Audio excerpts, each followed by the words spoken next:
Good evening and welcome to our session.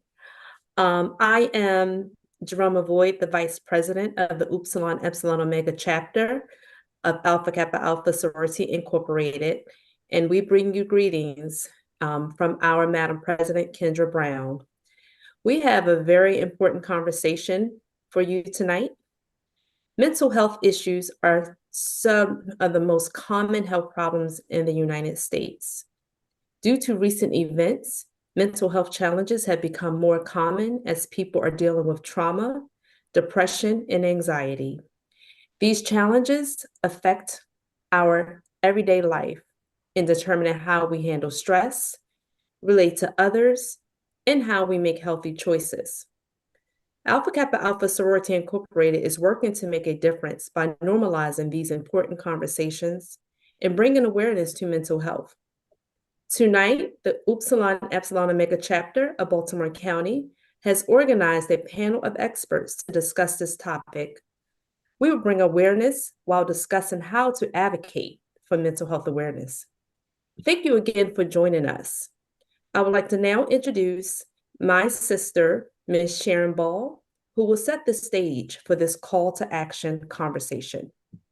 Sharon? Good evening, and thank you, Ms. Boyd, for that welcome. As she said, my name is Sharon Ball, a member of Upsilon Epsilon chapter of Alpha Kappa Alpha Sorority Incorporated. We are so excited about tonight's event where we will hear a very enlightening and informative discussion between two family therapists about the issues surrounding teen mental health, Ms. Shay Gorham and Ms. Tracy Harris. After their discussion, we will hear from another member of Upsilon Epsilon Omega chapter of Alpha Kappa Alpha Sorority, our very own delegate, Jennifer White Holland from the Maryland Legislative District 10, who will give us a call to action, a where do we go from here perspective. Please feel free to engage with us throughout the evening. We will be monitoring the chat on both Facebook Live and on YouTube. So, before we begin, I'd like to introduce Ms. Shay Gorham. Ms. Gorham is a psychotherapist and a licensed clinical marriage and family therapist. She received her bachelor's degree in family science after attending Howard University and the University of Maryland College Park, and her master's in marriage, couples, and family therapy from Drexel University. Ms. Gorham is a co-founder of Solid Ground Wellness, an outpatient mental health clinic. She subscribes to a holistic approach to therapy and overall personal wellness, promoting healing, development, and integration of all aspects of life to ensure a more filling and purposeful journey. Before we hear from Ms. Gorham, though, we would like to share a short video on America's teen mental health crisis. After that, we will hear from Ms. Gorham, who will introduce Ms. Harris. Thank you.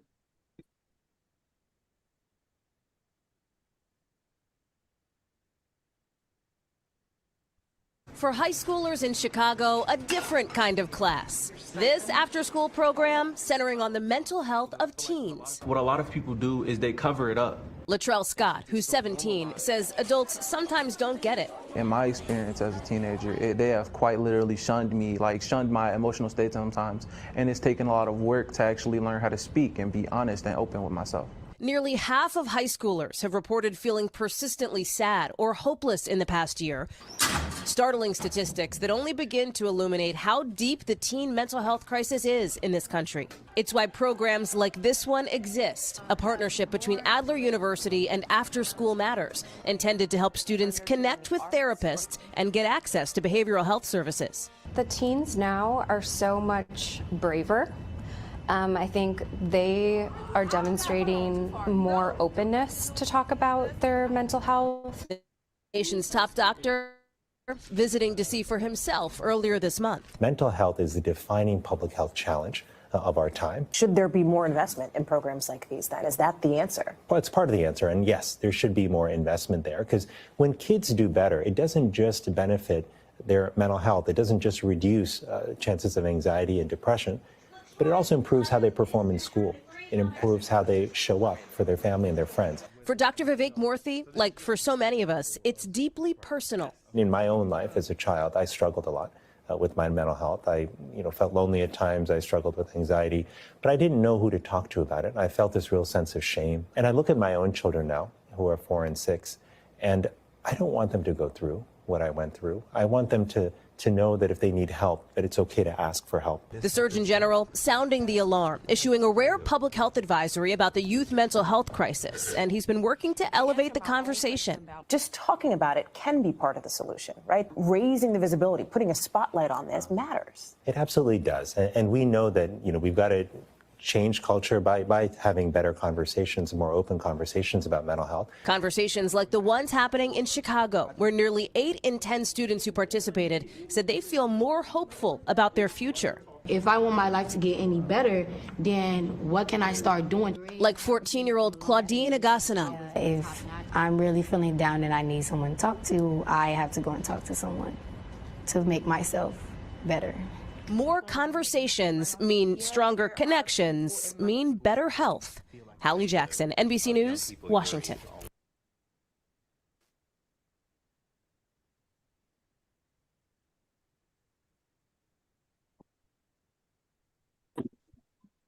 So good evening. Yes, right before we have Ms. Gorham introduce our speaker, I'm Kendra Brown, the president of Upsilon Epsilon Omega chapter, and it's my sincere delight to join this evening for a conversation. We appreciate all of our panelists who are with us for a call to action, really looking at how we are responding to the mental health crisis of our young people, of our teens. And so we appreciate you for joining us this evening. I know it's going to be just a wonderful conversation on how we can bring our resources to bear to help our teens. And we appreciate the expertise of those who are on this evening. So with that, I will turn it over to Ms. Shay Gorham to introduce our. All right. Hello again. I am Shay Gorham. I'm a licensed clinical family and marriage therapist and also a member of Upsilon Epsilon Omega chapter. I would love to introduce Ms. Tracy Harris. She is a licensed social worker obtaining her undergraduate degree in social work from Coppin State University and her master's in social work from Morgan State University. She currently holds a license as a LGSW, which stands for a licensed graduate social worker. Ms. Harris has worked in the profession of social worker for 11 years. She first started her career at Anne Arundel County Department of Social Services as a child protective service investigator. Since leaving DSS, Ms. Harris has worked with many different populations. She has worked with individuals with co-occurring disorders, individuals suffering with multiple sclerosis and mental health concerns, domestic violence and trauma victims, in-home care and hospice, children with autism, and individuals that are currently in the criminal justice system. Ms. Harris is currently helping children, teens, and adults cope with their grief due to significant traumatic losses as a family service case manager at Roberta's House Family Grief Support Center. Ms. Harris is currently a co-founder of Laster and Associates, a mental health and wellness firm, which is a private practice. She specializes in grief and loss and believes in helping clients to better understand their significant losses and how those losses have affected their lives, how to grieve those losses properly in order to get through them and come to a place of healing. So, Tracy, hi. Well, hello. How are you, Shay? Thank you for having me. Of course. Thank you so much for being here. I want to jump right into the conversation so that we can cover as much of this topic as possible. And I would love for you to open up by helping us learn what some warning signs are that our teen or a teen that we know may or may not be struggling emotionally. Are there red flags or are there things that we should be looking out for?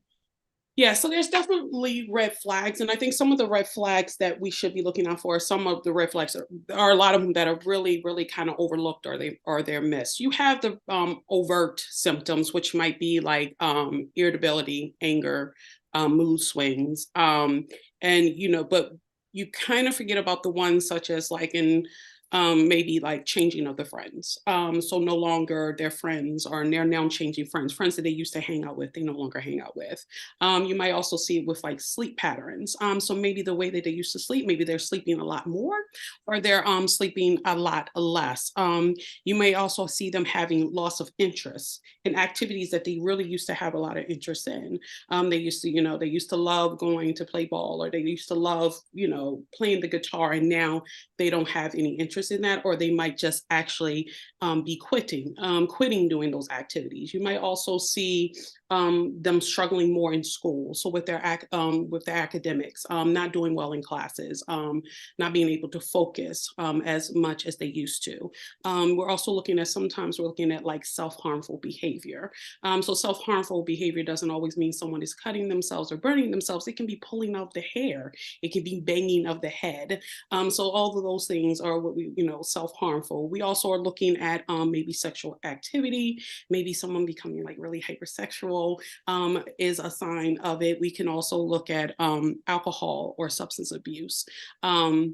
So these things, just not the overt things, but some things that can be kind of explained away. If a child quits activity, they can kind of explain it away, or they don't want to no longer do it. They can hide the scars from self-harmful, or they can not, you don't know they're drinking or using drugs, or even being very like sexually active. So those are some of the warning signs, not just the overt ones, but the other ones that we're looking. And I think another one that I'm seeing a lot of is also when it comes to eating habits.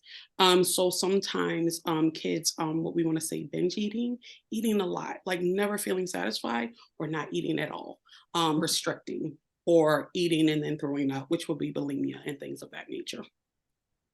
Okay. So what I'm hearing is that we need to pay attention. Well, when these things happen, let's say I'm noticing a teen in my life, they're sleeping a lot, eating a lot, and used to be social, and now they're not. What do I do with that information now that I'm aware of some warning signs? I think the thing that, and I would tell a lot of parents too, because a lot of parents will say like, why are my kids are not coming to me or talking to me? And I say, because we're not really creating space for kids to actually be able to come and have those conversations, or to actually talk about their feelings. Also, I think, which is very, very important, is that we also have to be able to teach our children how to do that also. Like, how do you feel today? By asking those questions. And we don't really ask kids how they feel today. We'll ask them how school is, and they can be like, oh, school was great, but we never ask them how they feel. And I can have a great day at work, but I could actually feel really sad and depressed, even though I got through work, right? So creating that. So once we kind of create a space for kids to come to us, now understand they're not going to always come to us because they're parents. So automatically thinking they're going to judge us, they're going to not care, but we create that space. And then if they don't want to walk into that space, they're not ready, which is okay. Then we can kind of talk to them like, maybe we should talk about getting you some help. So that's when we will either want to call a therapist. We could talk to you if you want to talk to their doctors and have them referred, or things like that. But I think it's very, very important that first we have to create a space for the kids to actually be able to come in and actually have that conversation with us. Creating a space. Now, I'm wondering if parents of teens or grandparents of teens, or anyone that has teenage persons in their lives that they love and they're looking out for, creating a space where they can speak freely. How do we manage that but also maintaining our authority and boundaries as an adult within that conversation? So I think that is what a lot of people think, is that if you are creating a space for a kid to come and tell you exactly how they feel, then you're automatically allowing them to get away with things, but it's not. Really, it is that, like, if I tell my child, no, you can't do something, and they are very upset, I can say to them, I can validate their feelings, and I can say, I can see that this is very upsetting to you. Do you want to talk about why this is so upsetting to you? And if they say yes, no, you can be like, okay, but the answer is still going to be no. The one thing that you have to remember as a parent is that you are still the one that is, you have to make sure that your kids are safe. You have to guide them and protect them, of course. So we're not doing that. What we're talking about is, if I know that my mother is going to allow me to even speak about how that makes me feel, even though the answer might be no, but she still allowed me to walk in there and have the conversation. She didn't tell me you shouldn't feel like that. She didn't put it down. She didn't just say, oh, get out my face. We actually sat down and had the conversation. Now, the answer might still be no. And then I have to kind of deal with that. But my mother is now, or my father is, or my grandparents, or my aunts, or my uncles, whoever is now creating a space where I can know I can at least come and talk and be heard. And that's the most important thing. The no doesn't mean they haven't been heard. And I think that's what we really have to understand.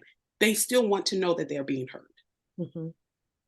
The no doesn't mean they're not being heard. I really like that. And I do, coming from a therapist's point of view, believe that being heard and having that safe space and feeling supported by those around you is therapeutic. That is a really big part of the process, right? Sometimes you'll have individuals in therapy, and I think some specifically teens where there's not a lot transpiring in a session, right? Sometimes they don't have a lot to say, but consistency, showing up, allowing them the space, and they slowly open up. And if they are delivering some type of content into their lives, even if it's a little bit, it might be a big step to them. Yes, most definitely. And that is why kids, I think when the kids first hear about therapy, I think they kind of push away on it. Like, no, because one, especially if we're going to look within the Black community, everything means you're crazy, which I hate that word. And we don't use that word, but once they come and they actually say, oh, this is a space where I'm safe and I can actually express and I'm not being judged, they tend to grab onto it. It might take some time to warm up. They want to know that your interaction with them is genuine and authentic. But that's what they're looking from their parents too. And that's what parents don't understand. So parents will get mad because they're like, well, they come and tell you everything. I'm like, yes, because when they walk into my office, I'm not judging them. I'm allowing them to have that space. And what they said, I don't personalize it. It's none of those things that are happening and they feel like they are being heard. So you're absolutely right. No matter if they come with just a little bit or if they come with a lot, the thing is that they're walking through the door, and that means a lot. That's a big step. A really big step. I can also imagine that it would be very difficult to hear a young person that you're caring for come to you and say, I am drinking, or I'm using drugs, or, I'm engaging in promiscuous activities, and not have an initial reaction. And I do want to speak to those adults a little bit. And I know you said that, like, providing the safe space. Do you give your initial reaction? Do you say, hold on, I don't know, I might need to come back to this conversation and take a little time for yourself, maybe have a session of your own with your therapist? I think it's really all depending on what the kids are dropping on me at that point in time. But I try not to. I try to just, even if it is something that kind of like took me for a surprise for a moment, I'm like, oh, I wasn't expecting this. And, we get surprises all the time. I think that we, even when we've been working for clients for years, there's always something that they want to throw in that we had no clue about. But, we kind of want to, I just kind of like hold it for a moment and just kind of like be like, okay. And maybe I will be like, you know what, let's check back in on this next session. When I can kind of process what you just kind of told me. Like, I need to be able to kind of process so I can give you the best information the best information possible so you can make really good decisions about this. So sometimes I try not to, like, that initial, I try to be like, woo, okay, in my mind, that's what I'm doing, but I'm like, I can't process. I need to process this first. So we're going to table it. And then we're going to come back to next session and we're going to go through it. And as long as I tell them, because I want to give you really good information. I don't just want to say something. I want to actually sit with what you just told me. And then we can talk about that next session. I think they're usually happy about that. And that can also apply to the caregivers, right? So taking the time to step away and say, thank you for sharing that information. I know that was hard. That's not a conversation you wanted to have, or it was that was comfortable to have with me. I would like to take a little space to Yes. to think and process that, and I would like to come back and have a conversation about how we move forward. Yes, most definitely. Most definitely. Doesn't mean that's the end of the conversation, doesn't mean come back, but you need to process and not, because sometimes our reaction, what people have to understand, especially parents, sometimes our reactions when people are saying something, it triggers something in us.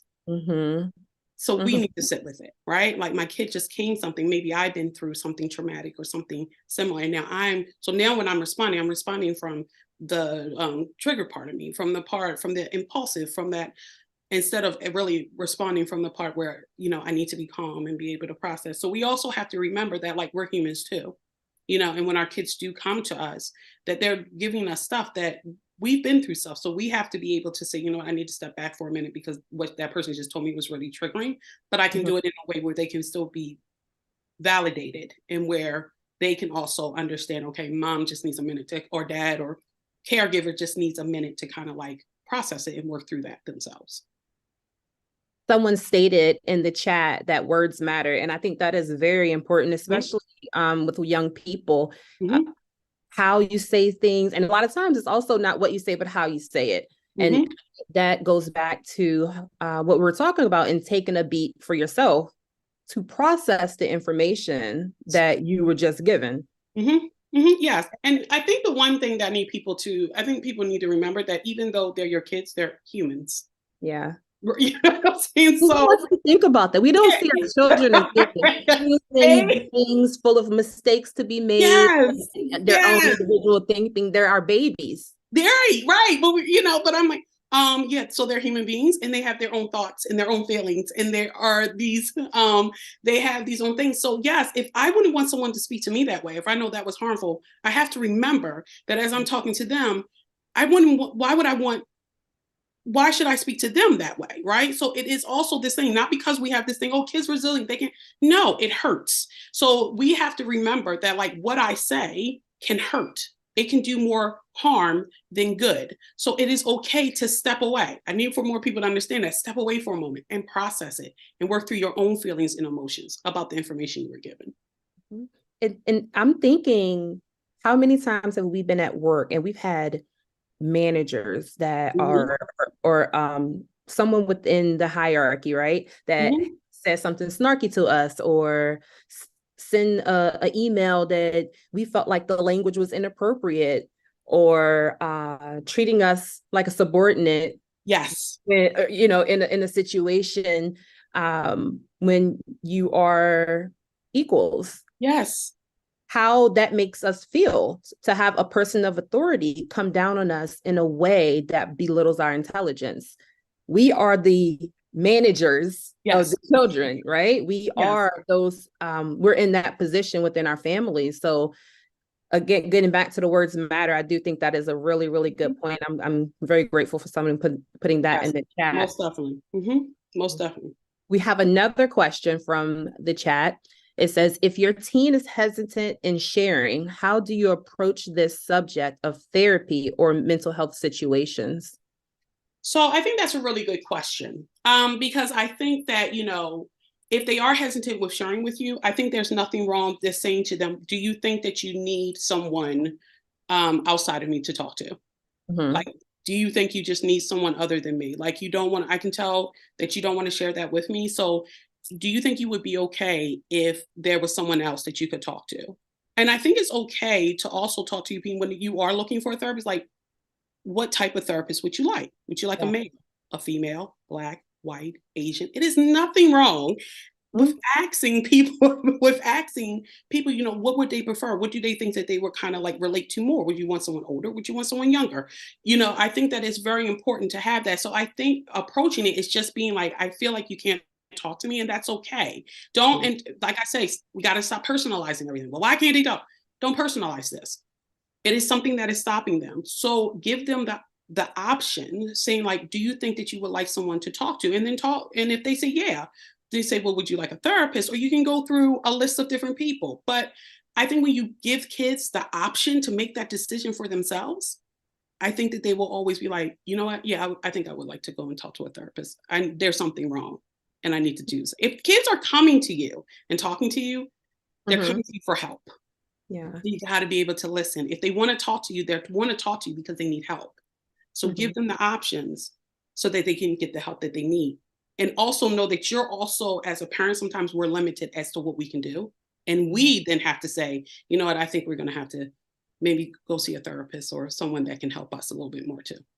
Yeah. And I know a lot of times so I think maybe a teen coming to the adult might be one of those best case scenarios.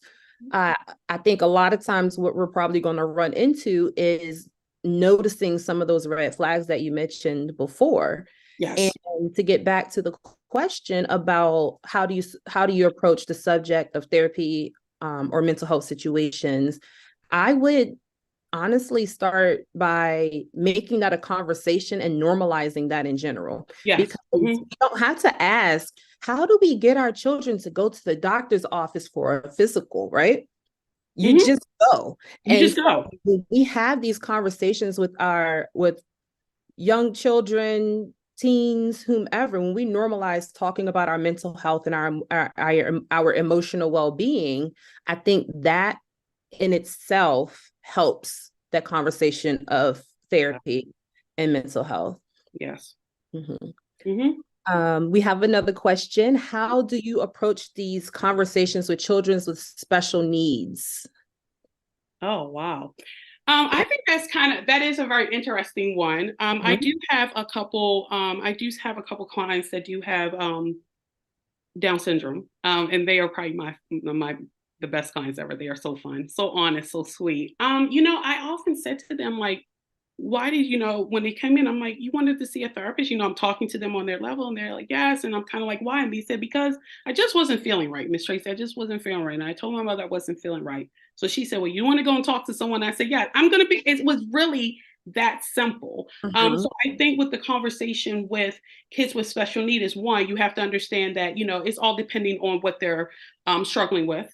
So kind of like get onto that level and kind of explain it. Just like it is very amazing how many 4-year-olds or 5-year-olds do very, very well in therapy, right? Because we come down and we talk to them. We're like, do you want someone to talk to? Yes. And then they actually come in and talk. So what I would say to that, how do you have the conversation is talk to them about it. Like, don't be afraid of it. They are more open to it than what you think. It is when you kind of pull back and you're like, you don't want to have the conversation at all, they're not going to have it. I think it's just like you said, let's normalize some things. You know what I'm saying? Let's normalize this. And then it's no different than if you have a child that has special needs. Like, you know what? I think that like maybe we should go talk to someone. And guess what? It's nothing wrong with putting that in there with you too. Because maybe parents, you need to go talk to someone. So maybe everybody needs to go talk to someone and be like, you know what? I think we all need to go talk to someone because we're struggling. Which helps with normalizing. Which helps normalize. It helps with normalizing. I think also, just like you say, you brought up like a 4 or 5-year-old who may have experienced a traumatic, something happened, or, they're having a little anxiety for school. I don't know what the situation could possibly be. When they are in therapy, a lot of times it's not your traditional talk therapy. You're going to use play and coloring, arts, music, things like that. So I think when it comes to children and teens with special needs, you have to meet them in a place where they are, in a way that you communicate with them about anything else. So how do you ask what they would like for dinner? How do you ask how their day was? What are some of their favorite activities in which you can interject the conversation? And also defining what therapy is.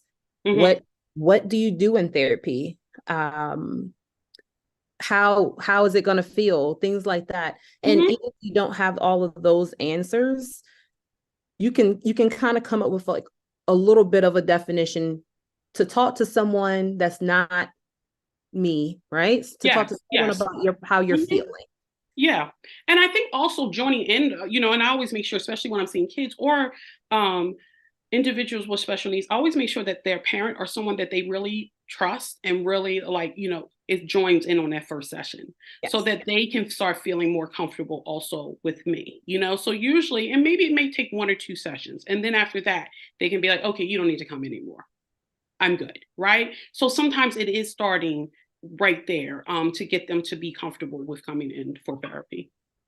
And as a family and marriage therapist, the system is paramount to me. And I always say, if the car isn't, or if the engine broke down and the car isn't working anymore, and there's like 8 different repairs that need to be made, you make one repair, it's not going to make the car operate properly. You need to fix the system of the vehicle, to fix all the moving parts so that you can have a properly operating car, right? So we do need to come together as the adults and the authority figures with these teens, and part of their process. And I think that also helps them understand just how engaged you are in their wellness and how much you love them and care about them. I think that's a really big selling point for therapy, I think, as well. And leading in therapy yourself. A lot of times we have to lead by example. And if your teen is struggling, if there are red flags that you're noticing, if their eating habits are changing, who they're hanging out with is changing, their mood and behaviors are changing, I can imagine that would be difficult. For the adult to process as well. And I would personally recommend, and I'm going to always put this little plug in here, get a therapist. Everyone, just like you primary care physician, get yourself a therapist, because I can imagine that would be difficult to handle watching a teen struggle. And especially if there's scary things that lead to self-harm or any type of suicidal thoughts or ideations or attempts. And I think what you're saying, Shay, is so important too, because I think sometimes, a lot of times when parents come in, and when they do need someone to talk to, because also it can be a lot of guilt and a lot of blaming, as if they didn't show up in a certain way, or if they didn't, what did I do wrong? And so working through that also to let them know that, there's so many different things that go into why a child might be struggling that is so outside of them, or why couldn't I protect them, or, all these things. So I think, also coming in and getting educated, and also having a space for, as a parent, to have a space to be able to talk about the feelings that they feel, or the anger or the frustration, right? That maybe they can't do when they're at home because they're trying to manage a child who is struggling, I think is always should always be something that the parent should think about engaging in therapy too. And you want to be age appropriate, and we are focused on teens, right? So I think in a proper situation, in a family session, it might be helpful for your teen to actually hear what your emotions are surrounding noticing the changes in theirs. And I think that's why it's so important that even if we're seeing clients, that we are having at least a family session. If not I know it's supposed to be once a month, that's mandated, but if you're not, at least here and there, so that you can come in and so that y'all can actually sit down and have those real honest, in-depth, with someone kind of mediating, with it not getting out of control, with everybody being able to express how they're feeling, where people are actually hearing each other, and being able to say, okay, now what can we do something? And then coming together to make a plan on what we can do to kind of like change some of those behaviors, not just in the child, but within the parent too. Right. We have one more question. This one is an interesting one. I have some thoughts. I don't know. It says, is there a way that we could engage their peers who may be in a place to relate to them and support them, not in an adult or authority role, but as someone they're comfortable with? How do we engage their peers to help them in their mental health journey? So, I think that is a little bit tough. As like, how do we? So I know that I work within Baltimore City, there is a center there's an after school center that I do work with the kids there. It's about 30 kids that I do go in, and I do presentation with them on different mental health diagnosis. And this one was about anxiety, because a lot of them were struggling with anxiety. I think, when I walked in, trying to give them like all the information, and then also talking about how they can be of help to someone else, like by listening, or by, showing up for them in different ways. So I think it would be so hard to, I want to try to give information about like how, as an individual, do I walk up to my child's peer and be like, hey, can you really how I think that would really depend on the relationship you have with their peers and how their peers see you. One, if you don't have a relationship with their peers, I think that could be a little bit off-putting and could be very scary for them. But I think if you have a relationship with them, and I think if you have a relationship, they have a relationship with kids, you have a relationship with them. So it's kind of important that we do know who our children are friends with and do have some type of they know me, I know them. I think it's a little bit easier. If you don't, I think then that's just hey, so-and-so is struggling. Do you mind if you see something that you come and tell me about that? I think the other kids will be fine because they know you. But I think that if it's they don't or they don't have any relationship with you, I think that would be a little bit more difficult. But I know within the process of me seeing kids after school at the community center, I'm opening up that thing of how they can be of support to one another when they are struggling. And what does that look like? Yes, that is difficult. And I do think that it is important to have the ability to relate to your peers. And a lot of times we don't know who our children are hanging out with. I would charge anyone with teens to find out as much as they can. And see what that's like, because that can help you figure out what's going on with your child or the child that you are caring for. That is very important, but it's a lot of responsibility, I think, to put on the sole responsibility on another child. I think that when it comes to children, because teens they think they're grown, but they're children. Yeah, they do. Yeah. When it comes to children and their mental health, it can deteriorate really fast, and it can go down.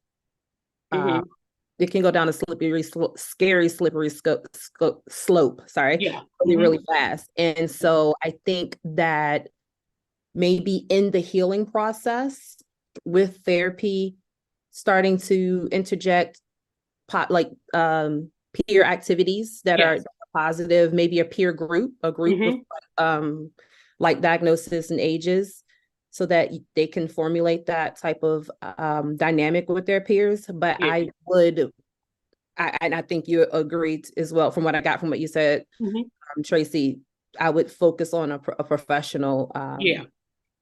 And I think that's the thing that most of the kids, even when I see them, if they do have a friend that's struggling, let's say at the community center, they will come to me and be like, Miss Tracy, this happened. It's not right. You know what I'm saying? Can you talk to them? Something's not right. And then I have to then say, okay, how do we have this conversation where I know that, because I don't want their friends to be out to come to me, but it's out of a concern, right? So then, but as professionals, we are taught to kind of handle that if someone is coming to us and talking to us. So don't ever think, if they do have it, they will come if they see friends, if you create that. But like I said, I go there, they talk, they know, they're like, we can go to Miss Tracy and tell her she's going to do. She can help us because we have no idea what we're doing here, So I think having that is a little bit more is helpful too.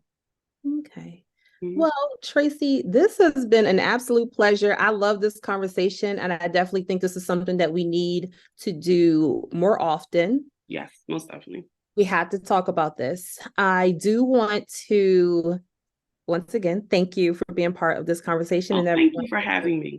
Listening. I hope you got something that worked from the conversation. Keep talking about it, please, and get a therapist. Yes. And we'll be moving along to a call to action. Now, what we hear all this information. Now, what do we do? So I'm going to turn this over to Miss Sharon Ball. Thank you so much for that wonderful, wonderful conversation, packed with good information. So thank you, Shay. Thank you, Tracy. And so, as Shay said, we are going to turn it over to a real call to action from our very own delegate, Jennifer White Holland. And she shared something with us before we came live,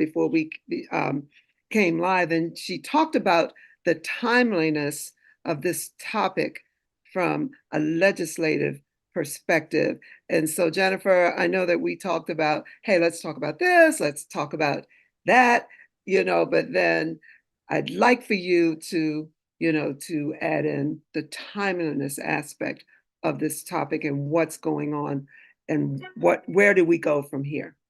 Thank you. Absolutely. And good evening, everyone. And thank you, Ms. Ball, for the lovely introduction. And I'm really grateful for the opportunity to share more about how each of us can take action and, if anything, engage in the legislative process. Your voice matters. And as an active community member, while you're here today, we each have the power to make change. And there was one thing that Ms. Gorham mentioned, and I appreciated her analogy in addressing the system and all the moving parts. And our mental and behavioral health system is much like that as well. And certainly as a member of the House of Delegates, we have the opportunity to pass policies and hold agencies, our state agencies and local agencies accountable to make sure that our mental and behavioral health systems are working for everyone. And so I have the pleasure to serve on the Health and Government Operations Committee in 2 subcommittees. And this is where a lot of the work around mental and behavioral health, where that work lives. And certainly, you know, I would also elevate that I'm also a public health professional, and I'm sure that our community providers that we heard from today would agree that mental health has been an ongoing issue, but it was the most recent pandemic that really exposed the frailties and the weaknesses of our mental health system that has impacted our ability to provide the necessary access and quality care. And so, you know, just during this past session that occurred earlier this year, we included funding in our state budget for 988, which is the National Suicide and Crisis Hotline. Each state has to prop up their own hotlines to ensure, in the infrastructure for those hotlines, to ensure that we have a network where people can connect and engage to ensure that their needs are met when in a time of crisis. We've also worked on expanding access for other mental and behavioral health supports. And just today, as Ms. Ball described, the Health and Government Operations Committee participated in a briefing to receive updates about a most recent bill that we passed earlier this year that created the Commission on Behavioral Health Treatment and Access. And so this was an opportunity for us to hear about the work group reports and their preliminary recommendations and the work in which that they're doing to ensure that that system that we were just talking about earlier and addressing that whole system, that we have a better way of addressing each piece of the puzzle to ensure that we're creating and strengthening the systems that we all need. And so overall, there's still more work for us to do, from workforce shortages to ER wait times. But here are the things that you can do to take action and to help us to inform our bills that are passed each year and to make sure that they cross the finish line. Because again, this is truly about making sure that we have a high quality and equitable system that works for everyone and meeting the needs of our youth and adults and all those who may interact with our mental health care delivery system. And so one of the most important things that you need to do is to make sure that you know who represents you. And so I encourage everyone to visit this website. It's mdelect.net to find out who represents you at the local, state, and congressional levels. And so we'll be able to put that link in the chat for you to see who represents you. And again, I'd be remiss in saying that we just went through a redistricting process. And so who may have represented you before the census, it might have changed. And so it's important for you to know who represents you. And once you find that out, it'll be important for you to contact your legislatures. So give them a call, write them an email, or send a letter. And just today, I just received a letter. So we still use the U.S. Postal Service to communicate and for you to share your issues that you care about, especially around mental health, and tell your why, tell your story, and share your experiences. And so it's really important that we hear from you about the issues, not only that you care about, but what's going on in your life and what are some of the barriers and challenges that you're experiencing as it could easily translate into a bill idea, right? And so I invite you to make sure that you know who represents you, that you reach out to them and stay connected with them, and subscribe to our newsletters. We each have newsletters and active social media. And so your legislators will be able to keep you abreast about these and other bills that might be of interest to you and help to navigate you through the process to make sure that you are aware of what is going on.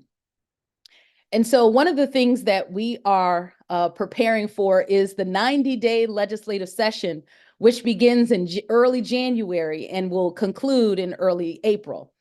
And so, as I mentioned, our legislature, we are focusing on mental and behavioral health. And so if you have a bill, or if you see that there is a proposal or a bill that you want to see passed, or there's an issue that you want to see addressed, it will be important for you to reach out to your elected officials and also help us by coming up to Annapolis to testify. And if you're not able to come up, you could also testify virtually or submit written testimony. And so it's really important that you communicate with your elected officials, those who may be on the committee where the bills may be heard and assigned, for you to communicate with them, to let them know where you stand on the issue. And lastly, I would also say that as someone who has worked on the outside of the legislature through nonprofit service, it's also another opportunity for you to engage in the process is by partnering with other advocacy organizations. And so just to name a few, not to pick any favors, but to name a few, some of those that come immediately to mind in this space are NAMI Maryland and even the Mental Health Association of Maryland. Reach out to them and other organizations. It could even be your homeowners association or community group, where you can partner with them and advocate and to connect with others. Within this particular space, it's about building power. And the way in which that we build power is that we come together, we mobilize, we organize, and we have the necessary messaging that we can communicate to legislators. And so as someone who's worked in that space, I'm telling you that your voice does matter and it has the power to make change. And so I just invite you to come up to Annapolis, to testify, to communicate with your legislators, and to even watch and witness the proceedings. Everything that we do in the legislature and in government is public. And so you have the opportunity to watch our proceedings on YouTube and to make sure that you're able to see and witness everything. And so if you have an idea or if there is a bill that you're passionate about or that you care about and you want to see it cross the finish line to making sure that it ends on Governor Moore's desk, I really invite you to connect with your legislators, that you find out who represents you, reach out to them, stay engaged, and to be a part of the process. And so again, we each have a role to play, and it really is a joy to hear from my constituents, where we can work together to remove barriers and increase access to the necessary services and supports that we need in our community. And before I let you go, I would be remiss in saying that if you or someone you know needs help and may be in a crisis, dial 988. This is the suicide and crisis hotline that will allow you to connect with someone immediately to meet your needs. And so with that, Ms. Ball, I'll turn it over to you so we can hear from the audience with more questions.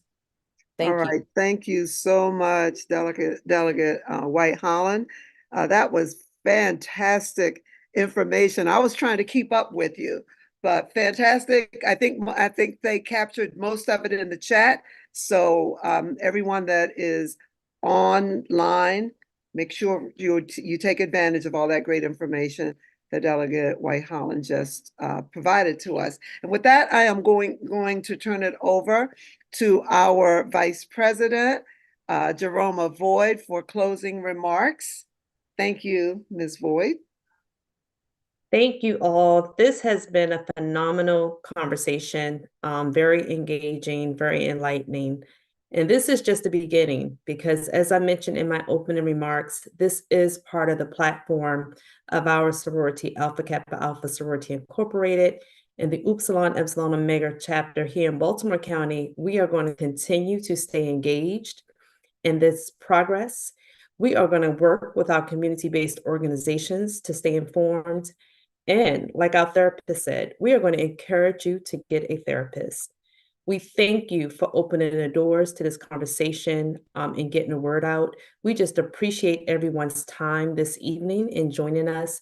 Again, thank you, and look for more opportunities to be engaged with us around this conversations. Thank you again, panelists. Have a good evening.